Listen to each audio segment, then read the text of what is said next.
हमारे सभी दर्शकों को सादर प्रणाम। जय श्री कृष्ण। आज का हमारा विषय है कुंडली और भाग्य।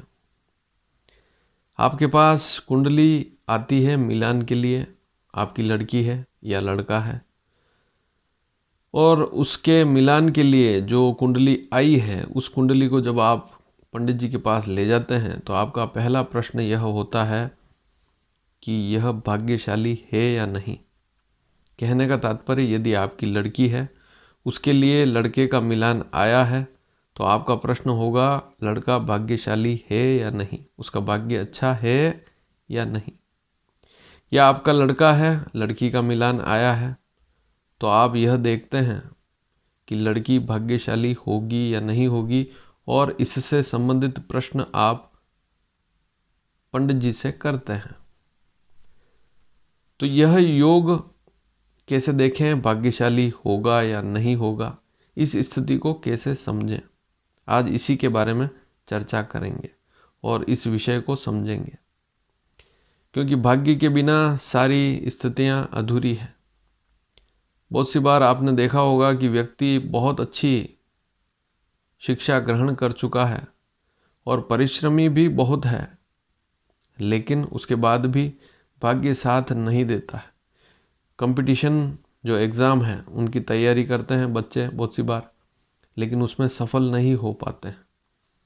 या बिजनेस भी कर रहे हैं, लेकिन आपके पास कुंडली आई है, लड़का बिजनेस कर रहा है, लेकिन वास्तव में वह उसमें सक्सेस है या नहीं। या लड़की है, उसने अच्छी शिक्षा ले रखी है, लेकिन वास्तव में सक्सेस है या नहीं। या इसके साथ ही बहुत सारी स्थितियां होती हैं। तो भाग्य का सीधा संबंध है अचानक लाभ, जीवन में तरक्की, उन्नति, ये सारी स्थितियां भाग्य से ही देखते हैं। तो इसको कैसे समझें, कुंडली के माध्यम से कैसे देखें? तो यहाँ पर आप जन्म पत्रिका देखें। लग्न कुंडली आपको देखनी होगी, दूसरी कोई भी कुंडली खोलकर नहीं देखनी है। तो लग्न D1 चार्ट खोलें, देखें जो मिलान आया है आपके पास उस कुंडली को खोलें। और यदि आप अपनी संतान का भाग्य भी देखना चाहते हैं, तब भी इसी वीडियो के माध्यम से आप समझ सकते हैं। पूर्व में भी मैंने बहुत सारी जानकारियां दी है। यदि आप पहली बार इस चैनल से जुड़े हैं, आज पहली बार इस वीडियो को देख रहे हैं, तो नीचे यहाँ पर आप देखेंगे सब्सक्राइब लिखा हुआ है, लाल बटन है, उसे दबाएं। इस चैनल के सदस्य बनेंगे तो आने वाले समय में जो भी वीडियो मेरे द्वारा भेजे जाएंगे आप तक समय पर पहुंच पाएंगे। तो चैनल को सब्सक्राइब करना बिल्कुल भी ना भूलें। यहाँ पर कुंडली आपको दिखाई दे रही है, ये लग्न कुंडली है, और ऊपर आप देखेंगे राशियाँ और उनके स्वामी। 12 राशियाँ लिखी हुई है, उनके अंक लिखे हुए हैं, और किस राशि का स्वामी कौन सा ग्रह है यह भी लिखा हुआ है। अब चलते हैं इस योग को समझते हैं। तो नवम भाव जो है हमारी कुंडली का नवा भाव, यह भाग्य का भाव है। सबसे पहले तो भाग्य का घर कौन सा है, भाव कौन सा है, उसी को देखना होगा। क्योंकि कुंडली मिलान में केवल सप्तम भाव ही नहीं, या मांगलिक दोष, सप्तम भाव या गुण देख लिए, ये स्थिति तो है ही, लेकिन उसके बाद संतान वाली स्थिति भी देखनी पड़ेगी। और महत्वपूर्ण भाग्य, भाग्य अच्छा है तो सारी उपलब्धियां जीवन में हासिल होगी और लाभ भी अच्छे मिलेंगे, तरक्की भी अच्छी होगी। तो भाग्य भवन पर नजर डालें, भाग्य भाव को देखना है। नवम भाव में क्या राशि लिखी हुई है, उसका स्वामी कौन सा ग्रह है, उसे देखें आप। नवम भाव से ही पता लगेगा भाग्य का। तो वहाँ पर कौन सी राशि, कौन सा अंक लिखा हुआ है, वहाँ पर कोई ग्रह बैठा हुआ है, वह बाद वाली स्थिति है। सबसे पहले वहाँ पर अंक देखें क्या लिखा हुआ है। उस अंक से आप पता लगाएं कि नवम भाव का स्वामी कौन है। यदि मान लीजिए नवम भाव में 1 का अंक लिखा हुआ है तो मंगल स्वामी हुआ, 2 का अंक लिखा हुआ तो शुक्र स्वामी हुआ। तो इस चार्ट से आप समझ सकते हैं। अब आपको यह देखना है कि नवम भाव का जो स्वामी है वह यदि नवम भाव में ही बैठा हो, सबसे बेहतर सुंदर स्थिति। यदि नवम भाव का स्वामी लग्न में बैठा हो, सबसे सुंदर स्थिति। नवम भाव का स्वामी पंचम भाव में बैठ जाए, यह भी बहुत सुंदर स्थिति होती है, व्यक्ति भाग्यशाली होता है।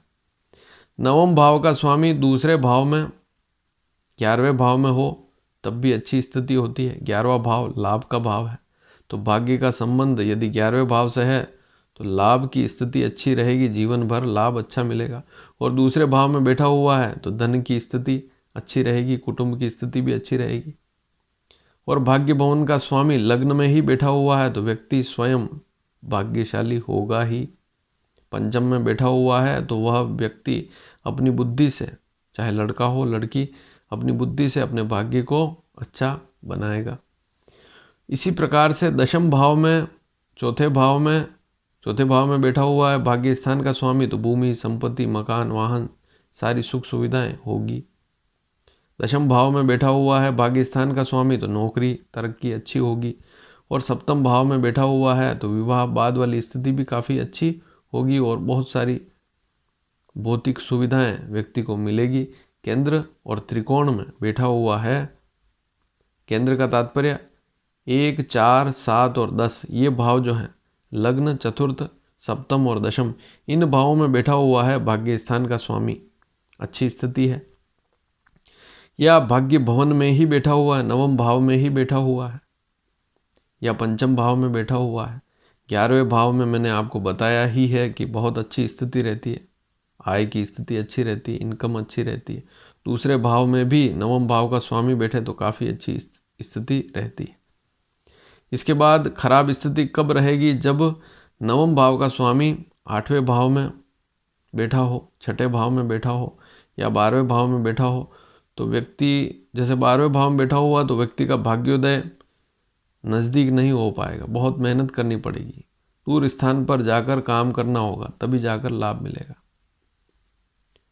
तीसरे भाव में है तो सामान्य फल रहता है। नवम भाव का स्वामी तीसरे भाव में है तब भी नवम भाव को देखेगा तो अच्छा ही रहेगा, लेकिन छठे, 8वें, 12वें भाव में है, या जो मैंने आपको भाव बताए कि लग्न, चतुर्थ, सप्तम, दशम या द्वितीय, एकादश, पंचम, नवम, दशम, इन भावों में बैठा हुआ है भाग्य का स्वामी, लेकिन कहीं शत्रु ग्रह के साथ बैठा हुआ है, या नवम का स्वामी ऐसा ग्रह है जो सूर्य के साथ बैठकर अस्त हो गया है, तब भी उतना अच्छा भाग्य या उतनी अच्छी उपलब्धि व्यक्ति को नहीं मिल पाती।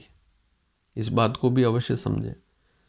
और छठे, 8वें, 12वें भाव में राहु के साथ या शत्रु ग्रह के साथ बैठा हुआ है तो उसे भी समझना पड़ेगा। जैसे शनि, राहु, शुक्र, ये तीनों आपस में मित्र हैं और बुध भी इनका मित्र है। शनि, राहु, शुक्र का मित्र कौन है? बुध।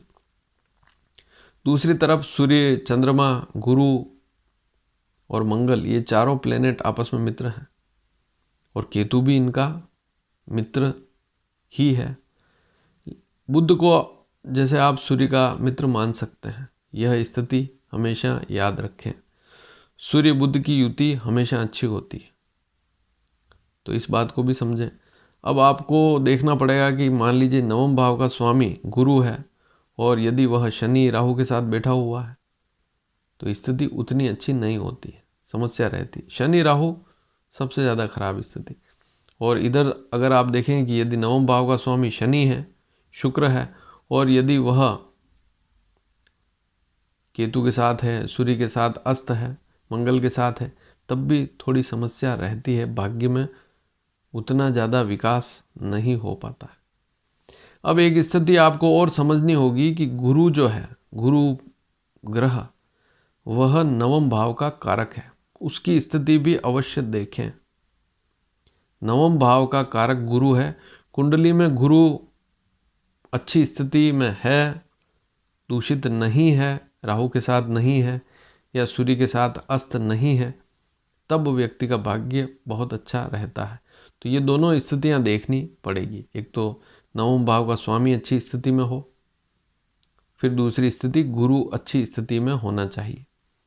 गुरु यदि दशम में है, नवम में है, वैसे गुरु जो है वह पंचम, नवम में अच्छा कहलाता है, लग्न में है तब भी बहुत अच्छी स्थिति है, दूसरे भाव में है, 11वें भाव में है, दशम भाव में है, चौथे भाव में है, तो ये गुरु की अच्छी स्थितियां हैं। केंद्र में है, सप्तम भाव में भी है, तब भी अच्छी स्थिति होती है यदि मित्र राशि पर है। गुरु यदि शत्रु राशि पर बैठा हुआ है या नीच राशि पर है, नवमांश में भी नीच स्थिति में है या अशुभ स्थिति में है, तो गुरु थोड़ा सा कमजोर हो जाएगा, व्यक्ति का भाग्य उतना साथ नहीं देगा। तो दो स्थितियां तो आपने समझ ली कि नवम भाव का स्वामी और नवम भाव का कारक गुरु, इन दोनों की स्थितियां अच्छी होनी चाहिए। अब तीसरी स्थिति नवम भाव स्वयं, इसको भी समझेंगे। नवम भाव में भी शनि है, राहु है या शत्रु ग्रह है। जैसे शनि की राशि लिखी हुई है नवम भाव में और वहां पर सूर्य बैठ गया, तब भी दिक्कत रहती है, समस्या रहती है। शुक्र की राशि है नवम भाव में, मान लीजिए मंगल बैठा हुआ है, तो वहाँ 50% लाभ वाली स्थिति रहती है, मंगल थोड़ा सा नुकसान करता है। तो सूर्य, राहु, शनि नवम भाव में है, विशेषकर राहु शनि नवम भाव में है और वहाँ पर नवम भाव में मंगल, गुरु, सूर्य की राशि है, चंद्रमा की राशि है, तो समस्या मिलती है राहु और शनि के प्रभाव से। और यदि नवम भाव में बुध की राशि लिखी हुई है और मंगल बैठा हुआ है, तब समस्या रहेगी, मंगल वहाँ समस्या देगा। तो ये जो मित्रता है ग्रहों की और शत्रुता है, इसको भी याद रखना होता है। और अलग अलग कुंडलियों में अलग अलग नवम भाव के स्वामी बनेंगे और उनकी स्थितियां देखनी पड़ेगी। तो भाग्य का बलवान होना जरूरी है। भाग्य बलवान होगा तो वैवाहिक स्थिति अपने आप अच्छी हो जाएगी। सप्तम भाव तो अपनी जगह है ही, लेकिन दूसरी स्थितियां भी देखनी पड़ती है। तो आज आपने समझा कि भाग्य भवन का जो स्वामी है उसका कारक है। और भाग्य, वैसे नियम तो यही है कि भाव पीड़ित, भाव का स्वामी पीड़ित और भाव का कारक पीड़ित, तीनों पीड़ित हैं तो समस्या रहेगी, भाग्य कमजोर रहेगा। नवम भाव में पाप ग्रह है, नवम भाव का स्वामी पाप ग्रह के साथ या अशुभ स्थिति में है और नवम भाव का कारक अशुभ स्थिति में है, तो भाग्य कमजोर होगा। अब एक महत्वपूर्ण बात हमेशा बताता हूं, लग्न का स्वामी, पंचम का स्वामी और नवम का स्वामी कौन सा ग्रह है उसे देखें। इन तीनों में से निकट भविष्य में किसी ग्रह की दशा लगने वाली है तो आप यह समझें कि जीवन सफल सिद्ध होगा। अच्छी दशाएं चलेगी तो फल भी अच्छे मिलेंगे। तो दशाओं का भी महत्वपूर्ण योगदान होता है। ऐसा नहीं कि भाग्य का स्वामी अच्छी स्थिति में है, लेकिन यदि दशाएं व्यक्ति को खराब चल रही है, जो उस कुंडली का शत्रु ग्रह है उसकी दशा चल रही है, तो उतना श्रेष्ठ भाग्य नहीं होगा। इस बात को भी अवश्य समझें। जैसे मान लीजिए मेष लग्न की कुंडली है, तो लग्न का स्वामी कौन हुआ? मंगल। पंचम का स्वामी सूर्य हुआ, क्योंकि वहाँ पर 5 अंक होगा। नवम का स्वामी गुरु होगा। ऐसी स्थिति में मंगल, सूर्य, गुरु की दशा आने वाली है तो लाभ वाली स्थिति रहेगी, भाग्य भी अच्छा रहेगा। और विपरीत ग्रहों की दशाएं होगी तो समस्या रहेगी। तो आपको यह वीडियो कैसा लगा? अच्छा लगा हो तो इसे शेयर करना बिल्कुल भी ना भूलें। धन्यवाद। जय श्री कृष्ण।